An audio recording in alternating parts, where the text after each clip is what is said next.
Di video kali ini, saya akan mencoba berbagi analisis singkat saya mengenai salah satu ramalan atau prediksi dari almarhum Lord Rangga, ya, seorang pimpinan Sunda Empire yang dulu pernah viral, mengenai awal mula kebangkitan Nusantara. Mengapa bisa dimulai dari tanah Sunda, bukan tanah Jawa? Assalamualaikum warahmatullahi wabarakatuh. Halo semuanya. Selamat datang kembali di channel ini, channel tempat kita bareng-bareng belajar hal-hal yang mungkin belum terlintas di benak kita. Karena sejatinya belajar itu bukan cuma soal buku dan teori, tapi bagaimana kita bisa mengambil hikmah dari perjalanan dunia dan lingkungan di sekitar kita, kapanpun dan dimanapun kita berada. Selama berabad-abad, Pulau Jawa sering dianggap sebagai pusat gravitasi peradaban dan kekuasaan di Nusantara. Dari kerajaan-kerajaan besar seperti Majapahit, Mataram, Singosari, dan yang lainnya, hingga pusat pemerintahan modern di Jakarta dan Yogyakarta, Jawa tampak menjadi epicentrum narasi sejarah Indonesia.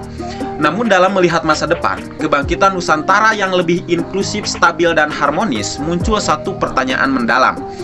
Apakah kebangkitan itu justru lebih potensial dimulai dari tanah Sunda, bukan tanah Jawa? Analisis singkat ini saya mencoba memaparkan alasan-alasan dari sisi histori, sosial, dan situasi kontemporer yang mendukung hipotesis saya tersebut. Pertama, tanah Sunda yang secara geografis meliputi sebagian besar wilayah Jawa bagian barat atau Jawa Barat dan Banten, dikenal dengan kultur sosial yang relatif lebih egaliter, toleran, dan terjaga.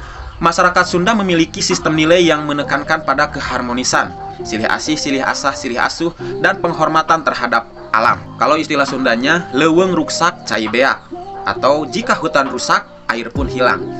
Nilai-nilai ini terbukti menumbuhkan masyarakat yang relatif damai, tidak terlalu terpolarisasi, dan lebih adaptif terhadap perubahan. Begitupun secara historis, di tanah Sunda tidak terlalu banyak kerajaan, ya, cuma kerajaan Sunda. Dulu Tarumanegara, Tarumanegara, kemudian kerajaan Sunda, Sunda Galuh, kerajaan Galuh, ya Sunda Galuh itu. Kemudian masa Islam itu Cirebon sama Banten. Dan relatif kondusif karena masih satu keturunan dan tidak terlalu terjadi konflik yang berkepanjangan. Berbeda dengan narasi sejarah di Jawa, bagian tengah dan bagian timur yang sering diwarnai konflik antar kerajaan, perebutan tahta, bahkan pertumpahan darah yang melibatkan elit-elit politik dan militer. Seperti Singosari, Ken Arok, kemudian Majapahit, Kediri, Mataram. Bahkan ketika masa Islam, Mataram Islam kan terpecah jadi Kesultanan Yogyakarta dan Kesultanan Surakarta. Sehingga saya berkesimpulan, tanah Sunda itu lebih banyak mencatatkan stabilitas kekuasaan dan keharmonisan dengan masyarakatnya. Kemudian yang kedua, sejarah panjang kerajaan-kerajaan Jawa meskipun megah dan berpengaruh juga dibayangi oleh konflik internal.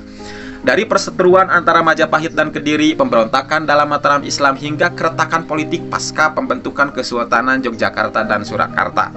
Semua ini menunjukkan kompleksitas sosial politik yang seringkali menghambat kesatuan. Bahkan di dunia sepak bola pun, di Jawa itu banyak klubnya kan. Kalau di Sunda ya, walaupun di Ciamis ada PSGC, di Bogor ada Persikabo, tetapi rakyat Ciamis, rakyat Bogor, rakyat Tasik pasti cinta sama Persib, gitu kan. Selamat juara untuk Persib, back to back, ya. Tradisi sentralistik dan hierarkis di banyak kerajaan Jawa menciptakan struktur kekuasaan yang kaku, sulit beradaptasi, dan rawan perpecahan saat mengalami tekanan eksternal. Bahkan dalam konteks modern, kita bisa melihat warisan ini dalam bentuk rivalitas elit politik yang tajam, sentralisasi kebijakan yang sering mengabaikan keberagaman daerah, serta kecenderungan birokrasi yang elitis. Poin yang ketiga, dalam era modern, wilayah Sunda, terutama Jawa Barat dan Banten, menunjukkan kemajuan signifikan dalam sektor pendidikan, industri kreatif, serta kewirausahaan. Kota Bandung misalnya menjadi pusat inovasi, teknologi, startup, dan industri kreatif yang diperhitungkan. Sementara Banten memiliki potensi pelabuhan internasional dan kawasan industri strategis. Potensi ini tidak hanya berbasis ekonomi, tetapi juga kultural. Sunda memiliki warisan budaya yang kaya dan terus hidup. Dari musik, sastra, kuliner, hingga filosofi hidup yang masih membumi. Semua ini memberi pondasi kuat untuk mengembangkan model pembangunan yang tidak hanya berorientasi pada pertumbuhan ekonomi, tetapi juga berkelanjutan dan keharmonisan sosial. Poin yang keempat, Indonesia saat ini menghadapi berbagai tantangan, polarisasi politik, kesenjangan sosial, tekanan terhadap pluralisme, dan krisis ekologi.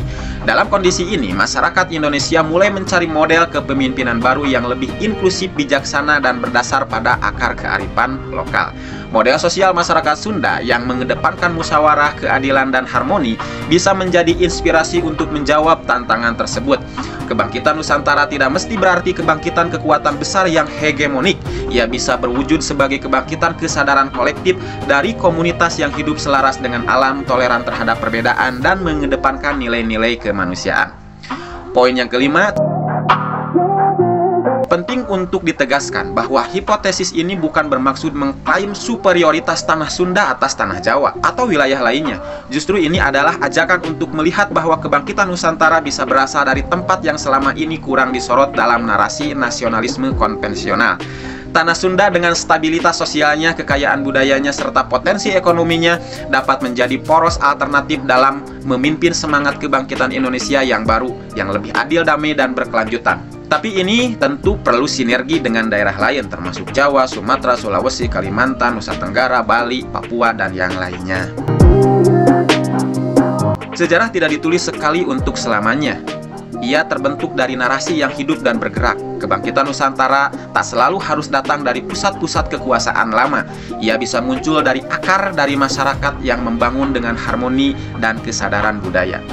Mungkin seperti air yang mengalir dari pegunungan Priangan, kebangkitan itu sedang mengalir pelan-pelan dari tanah Sunda dan akan menyuburkan seluruh bumi Nusantara. Kalau teman-teman suka konten sejarah sosial budaya seperti ini, jangan lupa klik like, subscribe, dan share ke teman-temanmu. Dan tulis di kolom komentar menurut kalian tema apa lagi yang perlu kita bahas di video selanjutnya. Silahkan tulis di kolom komentar. Terima kasih. Wassalamualaikum warahmatullahi wabarakatuh.